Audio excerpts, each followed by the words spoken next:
নবীজি বলেন মদখোর, নেশাখোর সরাসরি মূর্তি পূজক মুশরিক। শিরিক মূর্তি পূজা করে যে যেমন মুশরিক, রাসূলুল্লাহ সাল্লাল্লাহু আলাইহি ওয়াসাল্লাম বলেন মুদমিনু খামরিন কাআবিদ ওয়াসান, সে যেন মূর্তি পূজক। আরো সাংঘাতিক কথা বলি, আল্লাহর নবী সাল্লাল্লাহু আলাইহি ওয়াসাল্লামের এই কথা বললে আমার কলিজা কাঁপে। নবীজির এক আশ্চর্য হাদিস আছে, পুরা শরীর শিহরে উঠবে বাপ আল্লাহর নবীর কথা শুনলে। নবীজি বলেন যারা নেশা করে মদ খায়, আল্লাহর রাসূল বলে অচিরেই সে তার আপন আপন মামি, ফুফি, খালা, চাচি, এমন আপন জন তারা কিংবা তাদের কন্যা এমন কারো সাথে জিনা কিংবা ব্যভিচার করতে আগ্রহী হয়। ওমান শারিবাল খামরা ফাকাদ ওয়াকাআ আলা আম্মাতিহি ওয়া খালাতিহি। রাসূলুল্লাহ সাল্লাল্লাহু আলাইহি ওয়াসাল্লাম যে মদ খায়, নেশা করে, সে অচিরেই তার খালা, মামি, ফুফি, চাচি এমন আপন জনের উপরে চড়াও হয়। হয়তো সে কিংবা তার কন্যা, চাচাতো বোন, খালাতো বোন, মামাতো বোন, ফুফাতো বোন, এমন কোন স্বজন, আপনজন। আল্লাহ আমাদেরকে মাফ করে দেন। বাবারা আপনাদেরকে বলি, বাপ, ছেলের বাপ যারা, মেয়ের বাপ যারা, আপনারা যদি আপনাদের সন্তানদের দিকে নজর না দেন, আপনাদের দুনিয়া আখিরাত বরবাদ হয়ে যাবে। খাট পালং আর সোফার দিয়া, ফার্নিচার আর বিল্ডিং দিয়া, টাইলস আর মার্বেল পাথর দিয়ে আপনারা বাঁচতে পারবেন না। কবরেও কষ্ট পাবেন, হাসরের ময়দানেও কষ্ট পাবেন, খুব কষ্ট পাবেন। এজন্য দয়া করে প্রত্যেকে ইনসাফের সাথে ভাবে, ইনসাফের সাথে ফিকির করে। এজন্য জাহান্নামের আযাবের কথা বলতেছিলাম, গরমের কারণে বলতেছিলাম যে জাহান্নামের প্রচন্ড আযাবে বান্দা অস্থির হয়ে যাবে। বহু জায়গায় আছে কোরআনে, রব্বানা আখিরনা ইলা আজালিন করিব নুজিব দাওয়াতাকা ওয়া নাত্তাবি'র রুসুল, এটাও কোরআনের আয়াত। জাহান্নামী বলবে, আল্লাহ আমার একটু সুযোগ দেন, দুনিয়ায় যেতে দেন, আমি আপনার সবগুলো কথা শুনব এবং আপনার নবী রসুলদের কথাগুলো গ্রহণ করব, আপনি আমার আরেকবার দুনিয়ায় যেতে দেন। আল্লাহর কসম, আল্লাহ বলবে, আমার বান্দা দুনিয়ায় থাকাকালীন তুমি বারবার মনে করছিলে তোমার এই শক্তি, তোমার এই সাহস, তোমার এই যৌবন, তোমার এই মাল, বাড়ি, ঘর, তোমার এই মোবাইল, তোমার এই মোটরসাইকেল, তোমার এই জমানি, তোমার এই বাহাদুরি, এগুলো আর কোনোদিন শেষ হবে না। তুমি এটা ভাবছিলা নাফরমান, আজ তো দেখলা তোমার কিচ্ছু নাই, যা আছে সব আমি আল্লাহটাই আছে। আজ আছে কার? শুধু তোমার কিচ্ছু, হ্যাঁ কিচ্ছু না। তোমার সেই বাহারি চুল আর নাই, তোমার সেই তাগরা জোয়ানি নাই, তোমার সেই মাতবরি মাতলামি নাই। আজ তুমি এক অসহায় ফকির হয়ে রয়ে গেলাম, শুধু আমি আল্লাহ। এজন্য কোরআনুল কারীম আল্লাহ বারবার বলছে, আনতুমুল ফুকারাউ ইলাল্লাহ, আমার বান্দা তোমরা সকলেই আমি আল্লাহর নিকটে ফকির। আল্লাহ বলছেন আমি শুধু ধনী, আমি শুধু অমুখাপেক্ষী, নাই তো তোমরা সকলেই আমি আল্লাহর মুখাপেক্ষী। ঠিক কিনা বলে? এজন্য প্রিয় ভাই আমার, দোস্ত আমার, বন্ধু আমার, বাপ আমার, প্রত্যেকের কাছে অনুরোধ, আমরা ফিকির করি, আমরা ফিকির করি, নিজের জীবনের কদর করি, নিজেকে সুন্দর করি। এই গরমের ইসলাহি মজলিস মাকসাদ একটাই, আপনার কলিজায় বিবেক অনুভূতি জাগান। দয়া করে জীবন নষ্ট করে দিয়েন। ছেলেদেরকে বলি, বাপ শুধুমাত্র এই সামান্য মোবাইল, এটার জন্য দোস্ত আমার জীবন নষ্ট করে দিও না বাপ।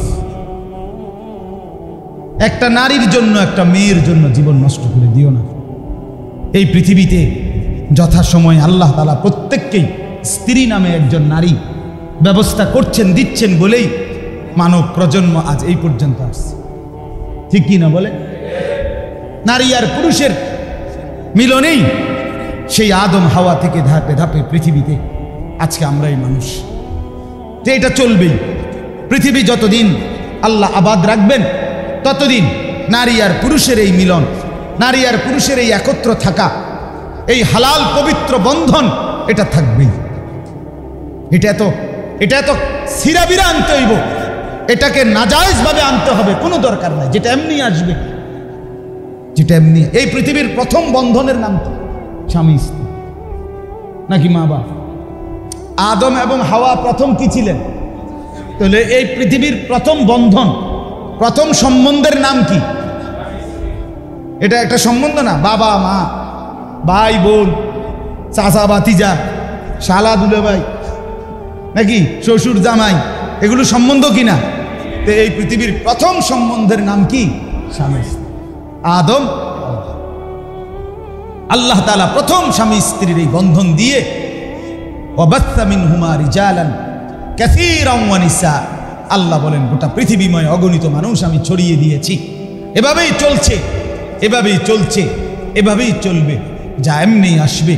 যা আল্লাহ তাআলা কোরআনে বলছেন, অমিন আয়াতিহি আন খালাকা লাকুম মিন আনফুসিকুম আজওয়াজান, আমি আল্লাহ তোমাদের প্রত্যেকটা পুরুষের দেহের অংশ থেকে, শরীরের অংশ থেকে তোমাদের স্ত্রী, হালাল পবিত্র স্ত্রী আমি বানাইয়া রেখেছি। আল্লাহ বলেন, তুমি ঘাবড়াইও না, পেরেশান হইও না, তুমি এত পাগল হইও না। পৃথিবীর সব নর্তকী দেখে সুখ মিলবে না, পৃথিবীর উলঙ্গ ছবি দেখে সুখ মিলবে না, রাস্তার ওই বেপর্দা বেহায়া অসভ্য নারী এটা দেখে সুখ মিলবে না। কোরআনুল কারীমের এই সূরায় আমি পড়ছি, ইউসুফ আলাইহিস সালামকে যখন অন্ধকার একাকী ঘরে, দরজা বন্ধ, জানালা বন্ধ, সিটকারি লাগানো, সুন্দরী রূপসী একেবারে মন্ত্রী আজিজে মিসরের বিবি জুলাইখা নিজের কুপ্রস্তাবে আমন্ত্রণ করলো, আহ্বান করলো, সব দিকে নিরাপদ, কোনো অসুবিধা নাই, নিজের এই অসৎ কামনা পূরণ করবার দরজা জানালা সব বন্ধ। যেই নারী সে রাজি, এবং যেই যুবক ইউসুফ আলাইহিস সালাম, উনি অন্য জায়গারও কোনো মানুষ না যে কেউ সন্দেহ করবে, উনি এই বাড়িতেই থাকে, উনি এই ঘরেই থাকে, উনি এখানেই থাকে, কাজে এটা আলগা কোনো ছেলে না, আলগা কোনো যুবকও না, কেউ জানবে না। এরকম এক জায়গায় সমস্ত সুযোগ 100 পাওয়ার পরেও আল্লাহর কসম ইউসুফ আলাইহিস সালাম বলছে, ক্বালা মাআযাল্লাহ, আমি আমার আল্লাহর কাছে পানাহ চাই। ইন্নাহু রাব্বী আহসানা মাথওয়াই। ইউসুফ আলাইহিস সালাম বললেন, জুলাইখা শোনো, তুমি আমার যেই মনিব, আমার যেই মালিক, আমার যেই আল্লাহ আমারে ছোট্টবেলার থেকে তিল তিল করে লালন করে পালন করে বড় উত্তম ভাবে এই পর্যন্ত পৌঁছিয়েছেন। 10 ভাই আমারে পানির মধ্যে, কূপের মধ্যে ফেলে দিয়েছে। তাফসীরের মধ্যে আছে রশির মধ্যে 2 হাত বাইন্ধা হযরতে ইউসুফকে 10 ভাই যখন পানির মধ্যে কূপে ফেলে দিয়েছে, এরপরে যখন কূপের মধ্যে ফেলে 2 হাতের মধ্যে বাঁধা রশিটা যখন ভাইরা কেটে দিছে, আল্লাহর কসম তাফসীরে লিখছে, রব্বুল আলামিন হযরত জিবরাইলকে আরশে আজিম থেকে ডাক দিয়ে বললেন, জিবরাইল, আমার বন্ধু নিচে পড়ে যাবে, কূপের মধ্যে পড়বার আগে আগেই আমার বন্ধু দাঁড়াইবার জন্য পাথর তুমি নিচে বসায় দাও। হযরত ইউসুফের রশি কাইটা লাইছে, এখন পড়তে তো কমপক্ষে আধা ঘন্টা লাগবে। হযরতে জিবরাইল তারও আগে পৌঁছে পাথর বসায়। হযরত ইউসুফ আলাইহিস সালাম স্বাভাবিক মানুষ যেভাবে দাঁড়ায়, একদম স্বাভাবিকভাবে পাথরের উপরে ভেবে দাঁড়াইছে। তাফসীর ইবনে কাসীর আছে। তাইলে বলেন তো, তিনি বললেন আমার আল্লাহ আমাকে তিল তিল করে আমাকে উত্তমভাবে লালন পালন করেছেন, এমন মনিবের, এমন মালিকের নাফরমানি আমি করতে পারি না। এরপরে বলছেন, অথবা আমার যেই মনিব তোমার স্বামী, সেও আমার মনিব দুনিয়ার, সেও আমারে বড় যত্ন করে আদর করে আমারে এই বাড়িতে রাজপ্রাসাদে আশ্রয় দিছে, আমি তারও নাফরমানি কেমনে করি? তার নাফরমানি কেমন? এরপরে যেই কথাটা বলছে, ছেলেরা বাপ তোমাদেরকে বলি, প্রত্যেকটা মুসলমানকে বলি, ইন্নাহু লা ইউফলিহুজ জালিমুন। ইউসুফ আলাইহিস সালাম বলছে, জুলাইখা শুনো, কোন জালেম, কোন ব্যভিচারী, কোন পাপী, কোন জিনাকার সফল হবে না, সফল হবে না, সফল হবে না, চূড়ান্ত বলে দিলাম। জিনাকার সফল হয় না, ব্যভিচারী সফল হয় না। অতএব এই যুবকরা, তোমরা যারা নারীর পিছনে পড়ে আছো, উলঙ্গ ছবি, নর্তকীর নাচ, জিনা ব্যভিচারের দৃশ্য, উলঙ্গ দৃশ্য, কিংবা কোনো মহল্লার মেয়ের সাথে প্রেম করো, কিংবা রাস্তার কোনো মেয়ের সাথে প্রেম করো, আল্লাহর কসম, রব্বে কাবার কসম, আমি বললাম তুমি ব্যর্থ হবে, তুমি ব্যর্থ হবে, তুমি ব্যর্থ হবে। অচিরেই ফাসাদ লাথি ছাড়া আর কিচ্ছু মিলবে না। ফাসাদ লাথি মিলবে না, আর কিচ্ছু। হ্যাঁ, যে মেয়ে তার মাকে ফাঁকি দিছে, যে মেয়ে তার বাপকে ফাঁকি দিছে, যে মেয়ে তার বংশকে ফাঁকি দিছে, যে মেয়ে তার চরিত্রকে ফাঁকি দিছে, যে মেয়ে তার পর্দাকে ফাঁকি দিছে, যে মেয়ে তার দেহকে নষ্ট করে দিছে, যে মেয়ে তার আখলাক নষ্ট করে দিছে, হে তোমারে মূলা দিব, হ্যাঁ তোমারে লাউ কদু দিব, ঘোড়ার ডিম ছাড়া আর কিছু নেই।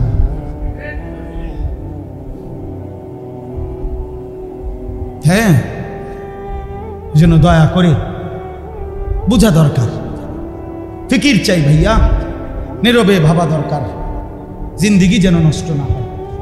বলেন ইনশাআল্লাহ। কোরআনুল কারীমে আল্লাহ বলছেন, ওয়ালা তুলকু বিআইদিকুম ইলা তাহলুকা। আল্লাহ বলেন, আমার বান্দা নিজের হাতে নিজেকে ধ্বংস করে দিও। আল্লাহ বলছেন, নিজের হাতে নিজেকে কি করো না, ধ্বংস করে দিও, নিজেরে নিজে বরবাদ করে দিও না। তুমি বন্ধু ভালো না হলে আমি তো বলতেই পারবো শুধু, কিন্তু তুমি হিম্মত না করলে বদলাবে কি? আমার শায়েখ, আমার ঢালকানগর হজরত আরিফ বিল্লাহ হজরত মাওলানা শাহ আব্দুল মতিন বিন হুসাইন হজরত দামাত বারাকাতুহুম এই মাসের ইসলাহি মজলিসে গত বৃহস্পতিবার আমিও ছিলাম হজরতের মজলিসে। হজরত বলছেন, গুনাহ ছাড়বার জন্য, ইবাদত করবার জন্য কাবাগরের সামনে দাঁড়াইলে হবে না, মদিনার রওজার সামনে দাঁড়াইয়া থাকলেই শুধু হবে না, সেটা তো বরকতের ব্যাপার, সেটা তো বরকতের বিষয়, কিন্তু গুনাহ থেকে বাঁচবার জন্য, আল্লাহর ইবাদত ঠিক মতো করার জন্য আমার আপনার প্রত্যেকের কলিজার ভিতরের একটা মজবুত হিম্মত থাকা দরকার। কি দরকার? একটা হিম্মত। আমি গুনাহ করব, আমি গুনাহ করব, আমি নাফরমানি করব, নারী উলঙ্গ হয়ে যাক আমি দেখব। আমরা কিতাবে পড়ছি, এক সাহাবী, নওজোয়ান সাহাবীকে যুদ্ধের ময়দানে খ্রিস্টান বাহিনী আটকাইয়া ফেলছিল, বন্দী করছিল। ওই খ্রিস্টান সেনাপতি এই নওজোয়ান সাহাবীর রূপে, সৌন্দর্যে এত মুগ্ধ হয়েছিল, সে তার কন্যাকে, তাকে বশীভূত করার জন্য এই নওজোয়ান সাহাবীকে বন্দী করে তার উপযুক্ত সুন্দরী কন্যাকে বলছে, তুমি তাকে তোমার রূপ আর যৌবন দিয়ে যেভাবে হোক তার চরিত্রকে কলুষিত করো। 3 দিন টানাটা মেয়ে এক আলাদা নিভৃত কুঠুরিতে, আল্লাহর কসম আমি নিজে উর্দু কিতাবে পড়ছি, মেয়েটা চেষ্টা করছে তার রূপ আর যৌবন দিয়ে, কিন্তু কসম খোদার তিনি একবারের জন্য তার দিকে নজর দিয়ে তাকায় নাই। তো বের হয়ে সে তার বাবাকে বলছে, বাপ, ইন্নাহু হাজারুন আম শাজারুন, তুমি যেই ছেলেটা, যেই যুবকটার কাছে আমারে দিছো বাপ, কসম বাপ, এটা হয় গাছ নয় এটা পাথর, এটা কোনো মানুষ না। আমি শত চেষ্টা করছি, লা ইয়ালতাফিতু ইলাইয়া, সে আমার দিকে কি করে নাই, বাঁকা চোখেও তাকায়, নজর দিয়েও তাকায়। এটা শুধু গল্পের মধ্যে সীমাবদ্ধ হলে চলবে না, এটা সম্ভব। সম্ভব কিনা বলেন? হযরত বলছেন হিম্মত দরকার। কি দরকার ভাই? সবাই বলেন হিম্মত। এজন্য আমি বলি যে আমার হিম্মত আপনার হিম্মত, আমার হিম্মত আমার জান্নাত, আমার হিম্মত আমার একটা সিদ্ধান্ত। আরে কস কি তারা আমি ফাটতাম না, মানে কি তারে কস? 1994 ইংরেজিতে আমার বড় ভাই, আপন ভাই, বাংলাদেশের প্রখ্যাত আলেম আলহাজ হজরত মাওলানা মাহবুবুর রহমান আশরাফি তো ভাইয়া 1994 ইংরেজিতে কামেলে টাইটেলে সরকারি মাদ্রাসায় পরীক্ষা দিছিলেন, সারা বাংলাদেশে ফার্স্ট হয়েছিলেন, 1 নাম্বার। তখন A+ ছিল না, তখন আপনার 20 জন সারা দেশে মিলাইয়া স্ট্যান্ড করত, 1 2 3 20 সিরিয়াল ছিল, ভাইয়া 1 নাম্বার হয়েছে। তো ঠিক বরাবর 4 বছর পরে 1998 সালে আমি দাখিল পরীক্ষা SSC পরীক্ষা দেব সরকারি মাদ্রাসা থেকে। মা বলছে, বড় ভাই বলছে ভাই, মাও বলছে ফুত তোর ভাইয়ের মতো তোর রেজাল্টও চাই মা। তাই বলছি বলে ইনশাআল্লাহ মা আমার ভাইয়ের মতো আমিও চেষ্টা করব, দিবা রাত্রি মেহনত করছি। মনে একটা সিদ্ধান্ত ছিল যে আমার ভাই পারলে আমি পারবো না কেন। আলহামদুলিল্লাহ 4 বছর পরে 1998 সালে দাখিলে আমিও সারা বাংলাদেশে ফার্স্ট হয়েছি, 1 নম্বর। আমার বলার উদ্দেশ্য হলো, অর্থ হলো এই হিম্মত যে আমার ভাই পারছে আমি পারবো না কেন। আমরা যদি সিদ্ধান্ত নেই যুবক ভাইয়া বাপ, আপনার গুনাহ যদি করতে পারলাম তো এটাই প্রমাণ করে গুনাহ ছাড়তেও পারবো, ঠিক কিনা বলেন না কেন? করতে পারলে ছাড়তেও পারে, এটা সম্ভব। যে পাগল, যে মাতাল, যে প্রতিবন্ধী, সে না ছাড়তে পারবে না, কারণ সে তো সেন্সলেস। কিন্তু আমি সুস্থ সবল, আমি কেন ছাড়তে পারবো? আমি কেন উঠতে পারবো না? আমি কেন ফজরের নামাজ পড়তে পারবো না? আল্লাহ নবী সাল্লাল্লাহু আলাইহি ওয়াসাল্লাম রবিউল আউয়াল মাসে, এই যে মুহররম মাস শুরু হলো, সফর রবিউল আউয়াল, আমার ভাই এই কথাটা মনোযোগ দিয়ে শুনেন। আল্লাহ নবী সাল্লাল্লাহু আলাইহি ওয়াসাল্লাম রবিউল আউয়াল মাসে সোমবারে যেদিন ইন্তেকাল করছে, নবীজি সাল্লাল্লাহু আলাইহি ওয়াসাল্লাম এর আগে প্রায় 18 দিন একটানা অসুস্থ ছিলেন। 23 ওয়াক্ত নামাজ নবীজি জামাতে ইমামতি করতে পারে নাই। সর্বশেষ 23 ওয়াক্ত নামাজ হযরত আবু বকর সিদ্দিক রাদিয়াল্লাহু তাআলা আনহু সাহাবী কারামকে নিয়ে ইমামতি করে নামাজ পড়াইছেন ইন্তেকালের আগে। তো শেষ সোমবারে যেদিন নবী ইন্তেকাল করে, সেদিন ফজরের নামাজে সাহাবায়ে কেরাম মসজিদের মধ্যে ভরপুর আসছেন। হযরত আবু বকর সিদ্দিক এরকম ইমামের জায়গায় দাঁড়াইছেন। ঠিক এই টাইমে আল্লাহ নবী সাল্লাল্লাহু আলাইহি সাল্লাম প্রচণ্ড অসুস্থ, মাথা তুলতে পারছেন না। আম্মা জান আয়েশা, নবীর বিবি আয়েশা রাদিয়াল্লাহু তাআলা আনহার কামরা, হুজরার মধ্যে নবীজি থাকতেন।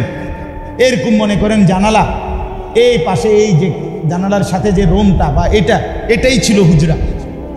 তো আল্লাহ নবী সাল্লাল্লাহু আলাইহি সাল্লাম আয়েশা রাদিয়াল্লাহু তাআলা আনহাকে বললেন ফজরের ওয়াক্তে, কোন ওয়াক্তে বলেন?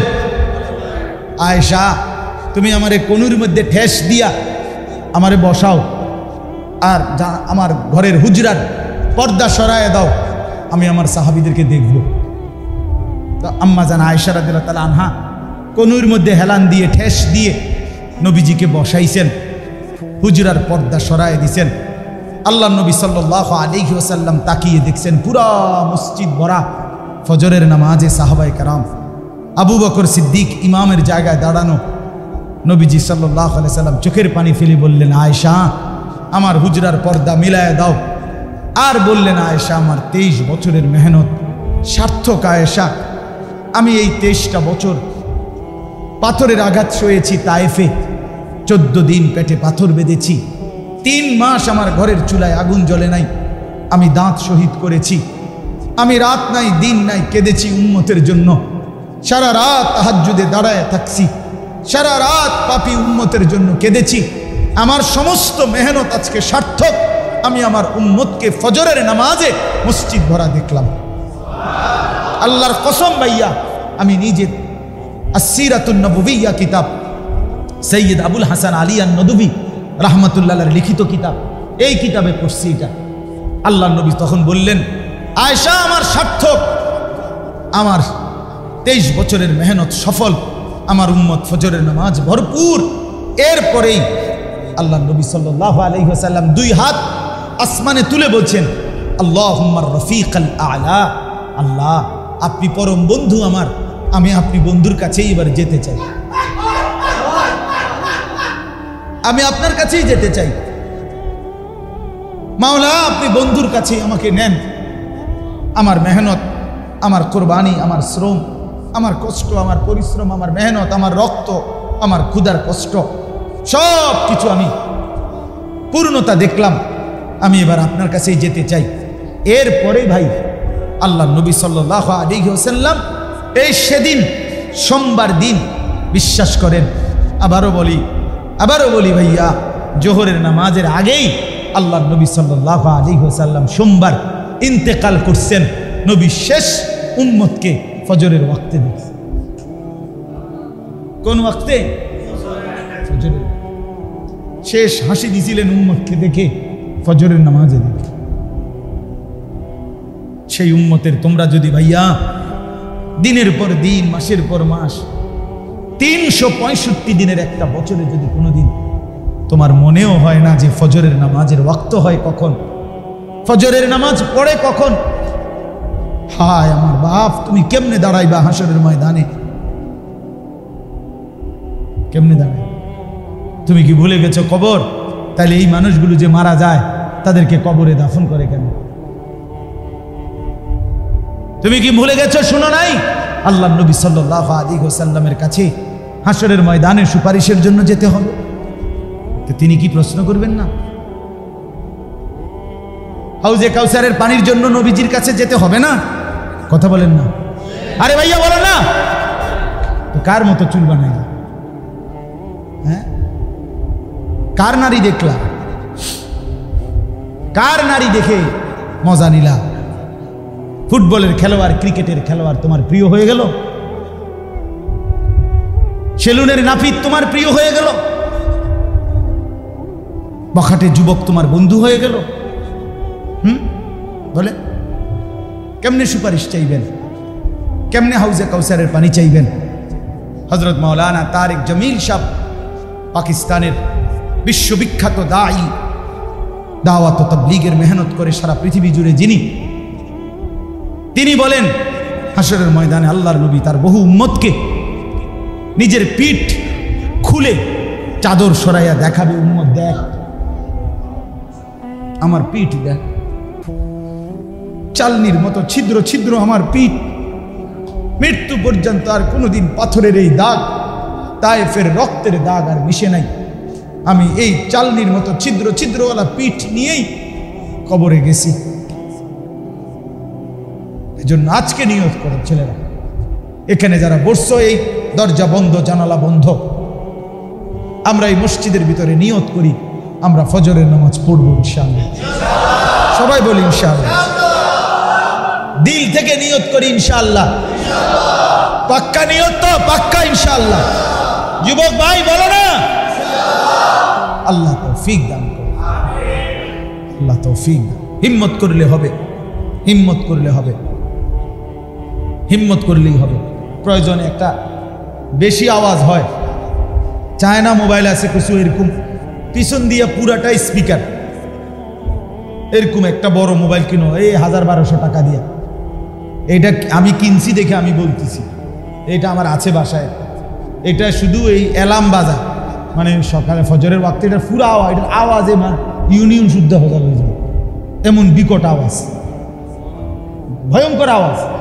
তো এই আওয়াজের, আমি তো রাত্রে দেরিতে ঘুমাই, হুজুর 2টা, 2:30, 3টায় ঘুমাই, তো আমার 3টা মোবাইল থাকে সাইডে দিয়ে, আমার বিবির একটা, আমার একটা, এই বড় আওয়াজ হলো একটা, 3টা একসাথে অ্যালার্ম দিয়ে রাখি।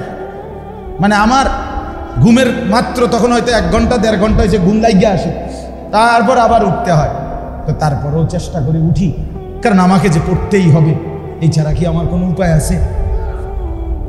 তাইলে ফিকির করলে সম্ভব, ফিকির করলে সম্ভব ইনশাআল্লাহ।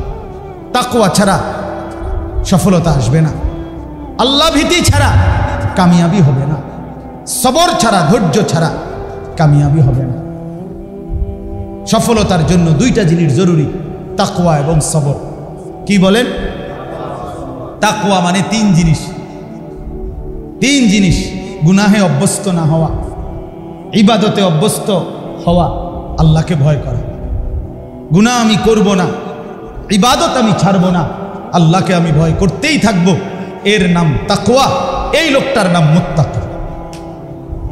সবর, সবরও 3 কথা। 1, যত কষ্টই হোক গুনাহ করব না। 2, যত কষ্টই হোক ইবাদত ছাড়ব না। 3, যেই কোনো মুসিবতে আল্লাহ ছাড়া আর কাউকে ডাকব না। বুঝেন নাই কেন? আজ যদি আমি 3 দিনও খাইতে না পাই, 3 মাসও খাইতে না পাই, এরপরেও আমার ডাকার মতো আল্লাহ ছাড়া আছে কথা কর না কেন? কে আছে? আর তো কেউ না। আমার আছে কি? আমাদের আছেটাই কে ভাইয়া? আমার আল্লাহই আমার, তিনিই আমার রাত দিনের, তিনিই আমার সব। যিনি আমার রব তিনি আমার কি? তিনি আমার সব। সুখে থাকলেও তিনি, দুঃখে থাকলেও তিনি, দিলেও তিনি, না দিলেও কি আমার যে আর কোনো দুয়ার নাই। আমি আর যাব কোথায়? ওয়ামান ইয়াগফিরুদ যুনুবা ইল্লাল্লাহ। রব্বুল আলামিন বলে, আমার যে বান্দা আমি আল্লাহর কাছে গুনার মাফ চাইতে গিয়ে এই কথাটা বলে, ওয়ামান ইয়াগফিরুদ যুনুবা ইল্লাল্লাহ, মাওলা আমি মাফ চাই, আপনি ছাড়া আমার গুনাহ মাফ করবে কে? আল্লাহ বলেন, এটা যদি বান্দা দিল থেকে বলে, আমি মাওলা এতটা খুশি হই, আসমান যদি গুনাহ ছুঁয়ে যায়, সাগরের ঢেউ যদি গুনাহ বয়ে যায়, আমি আল্লাহ সেরকম গুনাহ কোনো পরোয়া না করে মাফ করে দেব। মাফ করে যা, 90 বছরের গুনাহ আমি একসাথে মাফ করে দেব। আমি বুকে জড়িয়ে নেব, আমি আপন করে নেব। আমি অপেক্ষায় থাকি আমার বান্দার চোখের পানির জন্য, আমি অপেক্ষায় থাকি আমার বান্দার ফিরে আসার জন্য। আমার কোনো বান্দা যদি রাত গভীরে আমার কাছে ফিরে আসে, আমি রাত গভীরেই মাগফিরাত নিয়ে আমার বান্দার কাছে হাজির হই। দিনে আসলে দিনে মাফ, রাতে আসলে রাতে মাফ, একাকী আসলে একাকী মাফ, জনসম্মুখে আসলে জনসম্মুখেই মাফ। যখনই বান্দা মাফ চাইবে। পাকিস্তানের হযরত মাওলানা সৈয়দ আব্দুল মজিদ নদীম সাহেব রহমতুল্লাহ আলাইহি বলতেন, হ্যাঁ, যে সন্তান বাপকে ছেড়ে মাকে ছেড়ে মনে করেন 10 বছর কষ্ট দিছে মারে, মা থেকে আলাদা ছিল, 10 বছর পরে সেই সন্তান যদি ভুল বুঝে মার কাছে আইসা মাফ চায়, চোখের পানি ফেলে, হযরত বলেন আল্লাহর কসম, সেই মা মাফ করতে যতটুকু দেরি করবে, রব্বুল আলামিন তার কোনো বান্দা যদি 90 বছর পরেও ফিরে আসে, মাফ করতে তার চাইতে আগে মাফ করে দেবে। আল্লাহ বলে, মার কলিজার যেই দয়া বেটা এটা আমার দেওয়া, বাবার কলিজার যেই মায়া এটা তো আমার দেওয়া, আমার দেওয়া, তো আমি মাফ করবো না আগে? এজন্য নওজোয়ানরা ফিরে আসি, তাকওয়ার উপরে উঠি, সবরের উপরে উঠি। এইটাই আজকের ওয়াজ শেষ। তাকওয়া এবং সবর, তাকওয়া এবং সবর। বলে তাকওয়ার আসল অর্থ গুনাহ থেকে বেঁচে থাকা, সবরের মূল অর্থ আল্লাহর বন্দিগিতে জান বাজি রেখে লেগে থাকা। লেগে গুনাহ আমি করব না, হিম্মত চাই। কি চাই বলেন? আমার হিম্মত, আমার জান্নাত। বলেন বলেন, আমাদের বলবেন না, আপনি টামনে করেন। আমার জান্নাত, আমার হিম্মত, আমার জান্নাত। আল হিম্মাতু হিয়াল ইসমুল আযম। হিম্মত ইসমে আযম, অসাধ্য সাধন করে, অসাধ্য। আর যুবকের হিম্মত আরো বেশি আগে। যুবক হিম্মত করিলে পাহাড় সরাই লাইতে পারবে।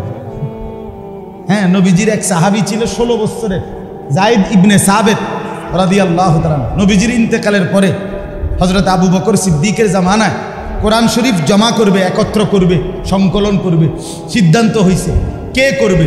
তো নবীজির জামানায় সবচেয়ে বেশি কোরআন লিখতেন যিনি, নবীজির কাছ থেকে, নবীজির অনুমতিতে, ওনার নামই ছিল এই যায়েদ ইবনে সাবিত রাদিয়াল্লাহু তাআলা আনহু। সব কম বয়সী, কিন্তু তিনিই ছিলেন নবীজির কাতেব, প্রধান 1 নম্বর কাতেব।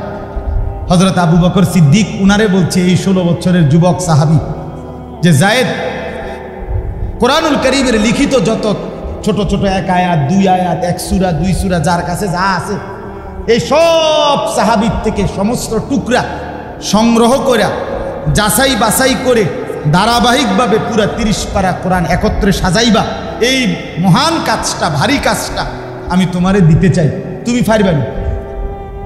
কাকে বলছে? কে বলছে? উনি কি বলছে জানেন?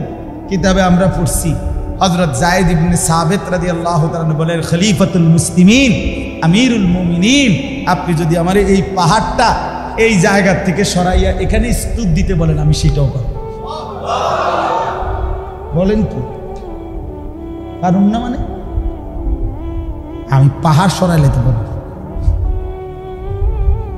এই হলো যুবকের হিম্মত। ইন্নাহুম ফিত, মদিনার ইহুদিরা নবীকে বলছে, মুহাম্মদ সাল্লাল্লাহু আলাইহি ওয়াসাল্লাম, আসহাবে কাহাফ, গুহার মধ্যে আশ্রয় গ্রহণকারী যুবক, তাদের কাহিনীটা তুমি বলো। নবীজিকে জিজ্ঞাসা করছে মদিনার ইহুদিদের মাধ্যমে কুরাইশরা। আল্লাহ তাআলা ডাইরেক্ট আসমান থেকে, আরশে আজিম থেকে আল্লাহ বলছে, বন্ধু ঘটনাটা শুনতে চাচ্ছে, যুবকের ঘটনা। বন্ধু আমি শুনাইতেছি, ঘটনাটা আমি কই, আমি নাহনু নাকুসু আলাইকা নাবাআহুম বিল হক। আল্লাহ বলে, বন্ধু ঘটনাটা আমি কই, আমারে বলতে দেন। ইন্নাহুম ফিতিয়াতুন আমানু বিরাব্বিহিম, তারা ছিল 7 জন যুবক যারা আমি আল্লাহর উপরে ঈমান আনছিল। গোটা দেশের বিপরীতে, গোটা দেশ মূর্তি পূজা করত, বাদশাহ, জনগণ, মানুষ, জওয়ান, বুড়া, নারী, পুরুষ, এখানে দাঁড়াইয়া 7 জন যুবক। আশ্চর্য কথা হলো, তাফসীর আছে হুজুর, ইবনে কাসিরও আছে, রুহুল মাআনি তো আছে। ওই যুবকরা কানের মধ্যে দুল পড়তো, স্বর্ণের দুল, কঙ্কন, হাতের মধ্যে চুড়ি পড়তো, গায়ের মধ্যে রেশমি পোশাক পরতো, এরকম শাহী ছিল, নবাবের ভূতা ছিল, কথা বুঝছেন, এমন বিলাসী ছিল।